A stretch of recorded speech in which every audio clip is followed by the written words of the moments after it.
What's going on, guys, and welcome back to another video. So one of the most recent questions I've been getting a lot is, what are some major Social Security changes for 2023? Well, I want to address that. I will break down what some of these changes are. If you have questions on any of this stuff, please ask your questions down in the comment section below. But let's get right down to it. The first big change is the cost of living adjustment. We all know this is 8.7%. Now, a lot of people think 8.7%, that's really good. And it is. It's a big increase. But at the same time, when you have a big increase, it's because of inflation over the previous year. We peaked at 9.1%. Then we've come down. Currently, as I'm making this video, we're at 7.2% inflation. Here's the thing. We still got a ways to go. But here's the problem. Even at 8.7%, your cost of living adjustment for 2023, it is still under what the majority of seniors actually pay. For instance, the biggest costs that seniors have are medications, rent, food, and energy. Those are those four big costs. Guess what? Every single one of those has gone up more than 8.7% over the previous year. That is why many people say that 8.7%, it's good, but it does not do enough to cover the costs that we are now incurring. So, cost of living adjustment has gone up, but again, there are some people say it's good, some people say it's not good enough. But let me know your thoughts down in the comment section below. Another change is the Social Security tax wage cap. Now, I want to be very clear on this. This is one of those things that is getting a lot of discussions within Congress because President Biden made it very clear. Nobody making less than $400,000 per year would see a penny more in taxes. However, this is one area where taxes have gone up. The only problem is, if we don't keep increasing this, then Social Security benefits will potentially end in about 10 years. And when I say end, Social Security could become insolvent in 2034. And if that's the case, you'd go from getting 100% of your benefits down to about 77%. So here's what we know. Last year, the Social Security tax cap was at $147,000. Okay, that means your employer pays 6.2% Social Security tax, and you pay 6.2% Social Security tax. It comes to a combined 12.4%. That's what that would get taxed, all right? Now, that number is $160,200. So it's increased by $13,200, right? But again, this is where all the discussions are. If we want to provide additional benefits to Social Security recipients, this is the easiest place to target, because all we got to do is raise that cap.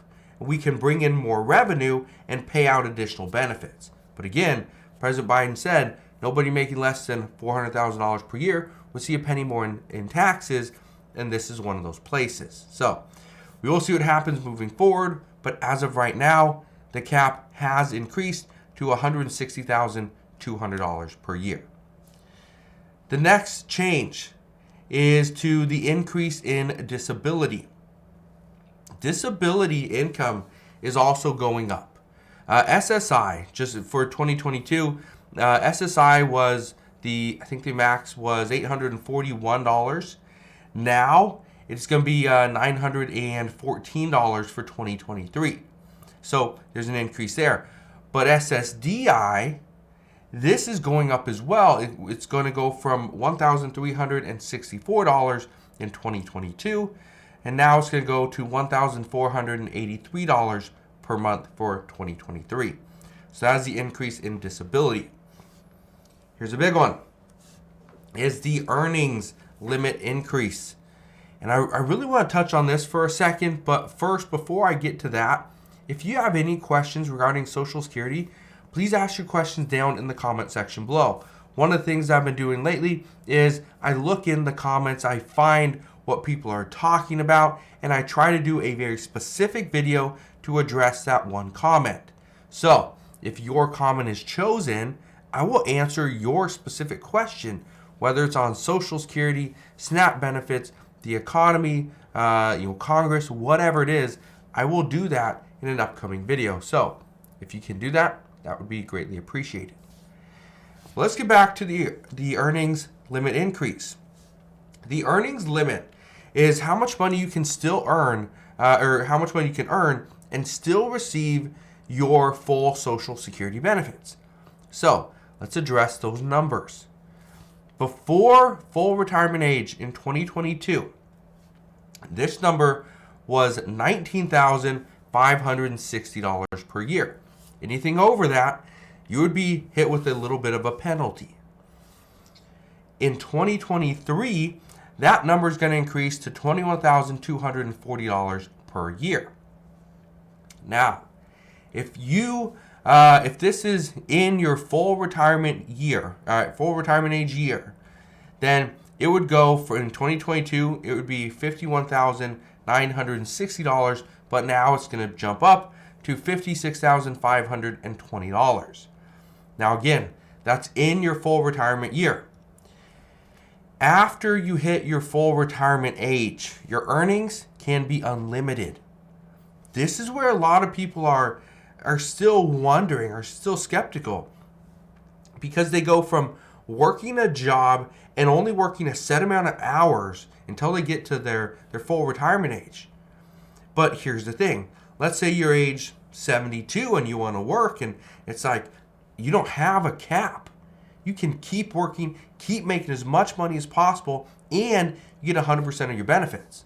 But if you do get your benefits reduced because it's before your full retirement year, guess what? Your benefits are reduced for $1 for every $2 that you make over that limit.